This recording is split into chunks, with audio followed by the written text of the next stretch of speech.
In offensive tackle Stone Forsythe, did the Seattle Seahawks get the steal of the draft? Josiah. Yes, sir. Roll the clip.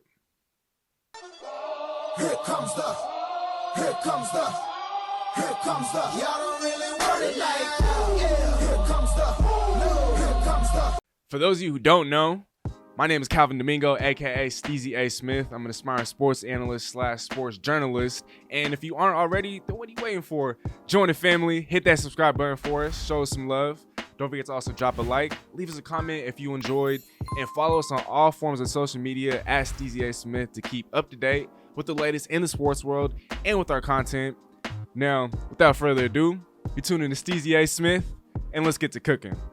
Once upon a time in the NFL draft, the Seahawks actually had more than 3 NFL draft picks. With the trade with the Tampa Bay Buccaneers, the Seahawks went from 3 picks to 4 picks. But when it came to the 6th round, the Seahawks had pick 218 and then a 7th round pick at 250. Seeing as how their guy, the guy that they were targeting out of Florida, wasn't going to be there at 218, well, they contacted the Chicago Bears. They traded their last 2 remaining picks at 217 and 250 to the Chicago Bears for pick 208 for the right to select Stone Forsythe, offensive tackle out of Florida. With that being said, with the Seahawks having such a low amount of draft picks entering the draft, well, given the fact that they traded their last 2 picks for a chance to draft Stone Forsythe, well, that can only indicate one thing, and that goes to show just how much they valued Stone Forsythe. Now, in Stone Forsythe, there were a lot of media outlets that were labeling him as a day 2 pick. The main consensus was he was going to be a day 2 pick, drafted anywhere in the rounds 3, 4, maybe even 5, and his NFL comp is Nate Solder, who currently plays left tackle for the New York Giants.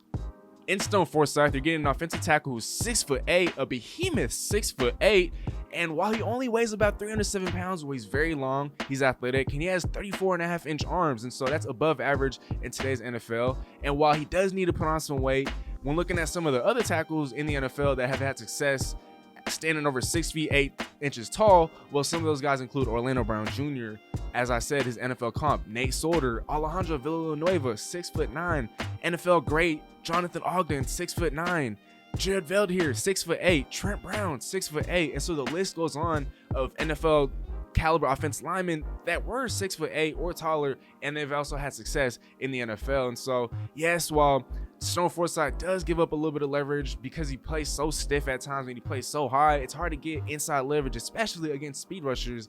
But seeing as how he already carries NFL caliber ability in terms of his pass protection, well, that's a lot easier to... Well, that makes it a lot easier for an NFL team to coach him up in terms of the run game. And while he might not have the lower core body strength and the strength overall to maul and put defenders to the ground, well, with natural time in the weight room, in an NFL weight room, and surrounded by NFL caliber players going up against NFL caliber edge rushers in practice every single day, well, he can only stand to benefit by doing that. And seeing as how he could play both left tackle or right tackle, well, yes, he might look like he's Dwayne Brown's heir apparent at left tackle. We might see him play in the future, but if he does show out in camp, he could potentially win the starting right tackle job from Brandon Shell. And I'm not saying that Brandon Shell's a scrub. He certainly isn't a scrub by any means, but Stone Forsythe, like I just said, he's already NFL caliber. He's a starting worthy tackle based off his pass protection skills alone. And so with that being said, if he could beat out Brandon Shell in training camp, or if he could show out in training camp and show enough and be somewhat competent enough in the run game, I could see him taking that right tackle job from Brandon Shell off the gates, and he could start on the right side for a couple of years up until Dwayne Brown retires.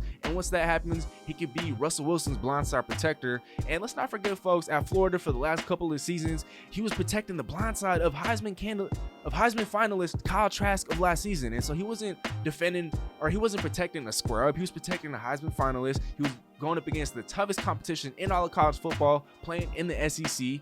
And in over 513 pass blocking snaps last season, he only allowed 2 sacks. And we also cannot forget about the fact that this dude is an athletic freak for a guy his size. Running a 5.13 in a 40-yard dash, that's not too bad at all, if you ask me, especially for somebody who's 6'8", who weighs 300 plus pounds. Given that the league is a lot more pass happy nowadays, well, there's more of a premium in terms of his pass protection in the NFL. And as I said earlier, it's a lot easier to coach up inconsistencies in your run game blocking than it is in pass game blocking. Not only is he athletic enough, he's also athletic enough to make blocks at the second level. He's very strong at the point of attack. And even when beaten at the point of attack, well, he has the ability to recover quickly.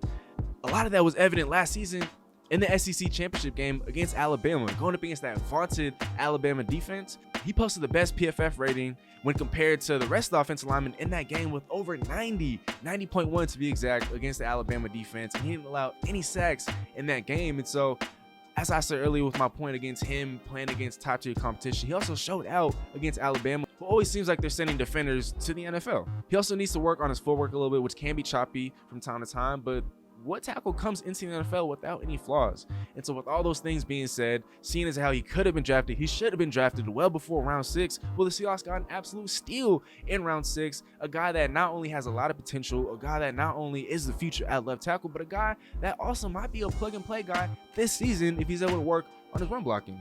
Let me know in the comment section down below, what do you guys think of Stone Forsythe, and do you guys think that he has the potential ability to start at right tackle in his first season in the NFL? If not, what do you think his long-term outlook is in Seattle? Did the Seahawks get the biggest steal in the draft? Let us know what you guys think. Also, don't forget to comment down below if you guys have any video ideas, video suggestions for us. Drop that down below. While that concludes this video, we got loads of other content coming for you guys. Check out our channel homepage. Check us out on all social media platforms at SteezySmith. Again, you're tuning to Steezy Smith. Nothing but love, and Steezy out.